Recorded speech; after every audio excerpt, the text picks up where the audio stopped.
ने सीखा कि जीवन में हिम्मत से हारना, लेकिन हिम्मत कभी मत हारना। महारथी अभिमन्यु के बारे में बहुत कुछ लिखा जा चुका है। किसी ने कहा कि उसके रण और कौशल से जब बड़े बड़े योद्धा हारे थे, तब छल और प्रपंच कौरवों के बने सहारे थे। छल और प्रपंच का सहारा लेकर के उस महारथी का वध किया था कौरवों ने।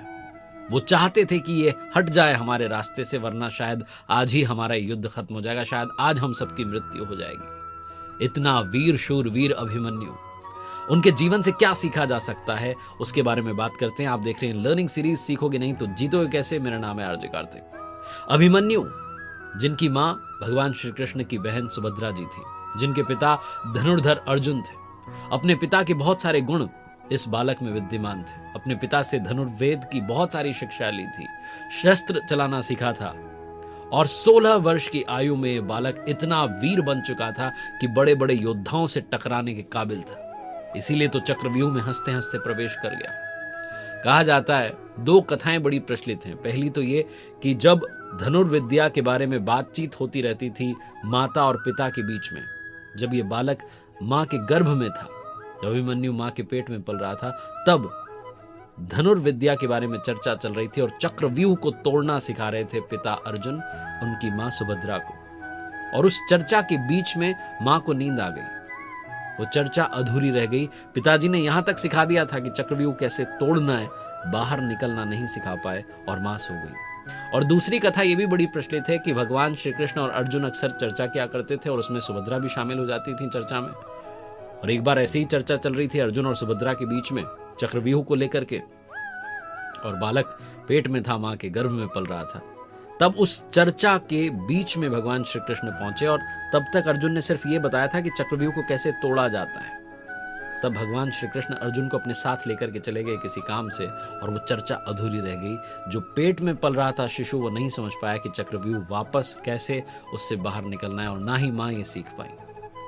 इसके पीछे एक और बड़ी कहानी फेमस है। लोक कथाओं में कहा जाता है कि भगवान श्री कृष्ण ने वो जानबूझकर किया था क्योंकि अभिमन्यु चंद्रदेव के बेटे थे, और चंद्रदेव के बेटे को श्राप मिला था धरती पर मनुष्य बनकर रहने का। तो चंद्रदेव ने कहा था भगवान श्री कृष्ण से कि आप, मुझे बेटे की बहुत याद सताती है, आप उसे 16 वर्ष की आयु में ही वापस भेज देना। तो शायद ये सब भगवान को पहले से पता था। ऐसी भी कथाएं प्रचलित हैं। आइए शुरुआत करते हैं 5 लर्निंग्स की। क्या सीखा जा सकता है अभिमन्यु के जीवन चक्र से।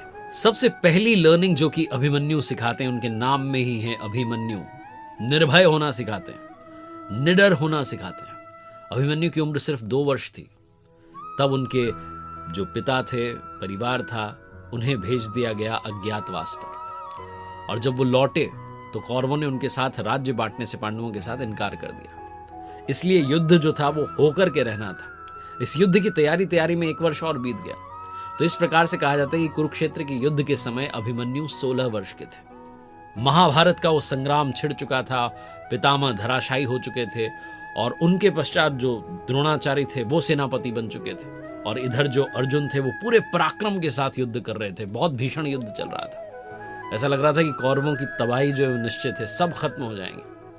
भगवान श्री कृष्ण अपना पांचजन्य शंख जो है, जब जब उसकी ध्वनि गूंजती थी उनके शंख की, तब तब अर्जुन के बाणों से कौरवों की सेना में हाहाकार मचता था। यही सब चलता रहा एक दिन, पूरे दिन। दुर्योधन बहुत चिंतित हुआ, गुरु के पास गया और कहने लगा कि अगर पांडवों को नहीं रोका गया, अर्जुन को नहीं रोका गया, तो हम कभी भी हार सकते हैं। इसलिए फिर ये चाल चली गई कि क्या किया जाए। तो पांडवों में सिर्फ अर्जुन था जो चक्रव्यूह को तोड़ना जानता था, और अर्जुन को चक्रव्यूह से दूर करना था। ये प्लानिंग बनाई गई कि चक्रव्यूह जो है उसकी रचना की जाएगी, लेकिन उसके लिए अर्जुन को पहले दूर भेजा जाएगा। समसप्तक योद्धा जो थे उनसे लड़ने के लिए भगवान श्री कृष्ण अर्जुन को रणभूमि के दूसरे छोर पर लेकर के गए, और यहां चक्रव्यूह की रचना कौरवों ने कर ली, जिससे पांडवों को घेर लिया। अब बड़ा कमाल का संवाद है, बड़ा अद्भुत संवाद है।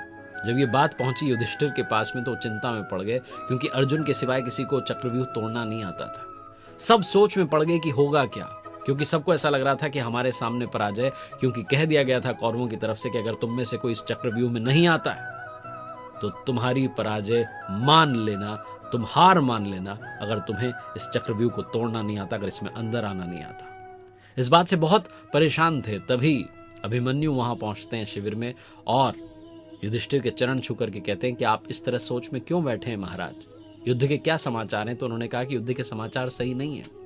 ये तो तुम जानते ही थे कि अब तक हमारी जीत हो रही थी, तुम्हारे पिता ने बहुत ही अपने युद्ध कौशल का प्रदर्शन दिखाया अच्छा, और हमारे लिए अच्छे समाचार थे, लेकिन अब अच्छे समाचार नहीं। अब जो है, जब तुम्हारे पिता यहाँ नहीं हैं और वो रणभूमि के दूसरे छोर पर युद्ध करने के लिए गए हैं, तब कौरवों ने चक्रव्यूह बना दिया और हमें ललकारा है। तो अभिमन्यु ने कहा कि इसमें चिंता की क्या जरूरत है, चिंता की क्या बात है। युधिष्ठिर ने कहा कि बेटा तुम नहीं जानते चक्रव्यूह तोड़ना कितना कठिन है, उसमें सेना को चक्र के रूप में खड़ा किया जाता है, बहुत सारे द्वार होते हैं ये वो। अभिमन्यु ने कहा कि इसमें कौन सी बड़ी बात है, मैं तोड़ सकता हूं। तो महाराज युधिष्ठिर ने कहा कि ये कौन सी बात है, तुम्हें कैसे पता चक्रव्यूह कैसे तोड़ा जाता है। तब अभिमन्यु ने बताया कि महाराज एक बार पिताजी ने मां से चक्रव्यूह तोड़ने का वर्णन किया था, उस समय मैं मां के पेट में था, मैंने ये वर्णन सुना था।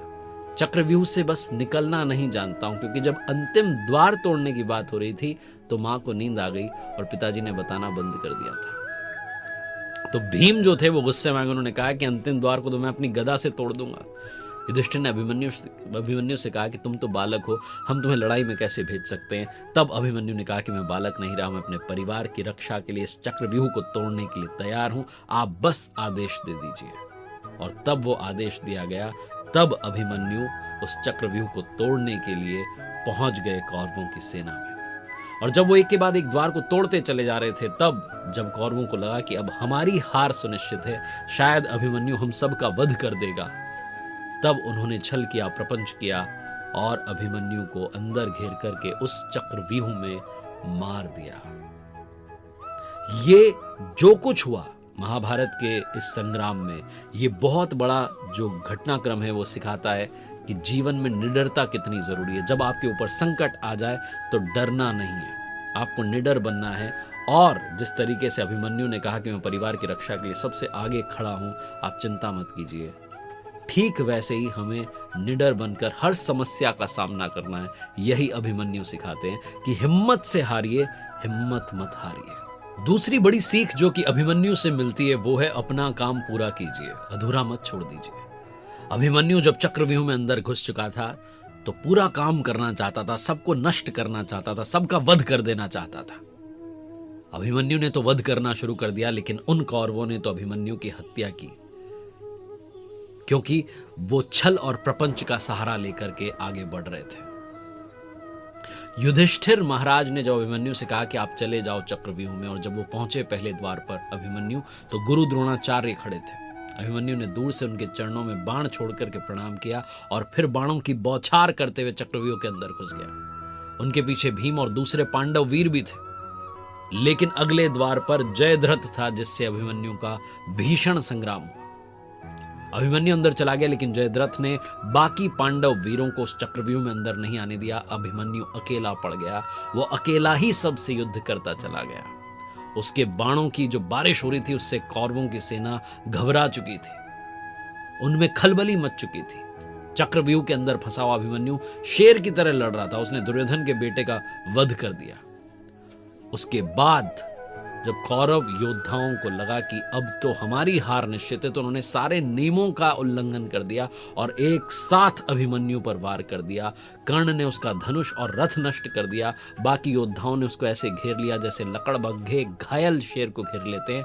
और चक्रव्यूह के बाहर जो फंसे हुए थे पांडव, वो बस अभिमन्यु की चीखें सुनते रह गए और कुछ कर नहीं पाए। और बाद में दुशासन का जो बेटा था उसने अभिमन्यु को मार दिया। हालांकि मरने से पहले अभिमन्यु ने उसे भी मार ही दिया था।